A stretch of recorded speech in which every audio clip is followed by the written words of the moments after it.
Good morning. Yeah, that's right. The snow has been coming down pretty consistently. It's coming down a lot thicker. The snowflakes are a lot bigger, ones I'm catching in my hand. But traffic has been pretty steady. People are taking their time. There is slush on the roads.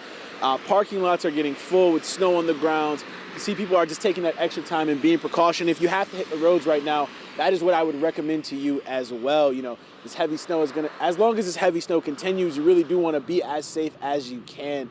But that's what it's looking like right here on Route 4 in Auburn on Center Street. I'm going to send it back to you guys in the studio. Reporting for Maine's Total Weather, I'm Miles Hood. Miles, thank you.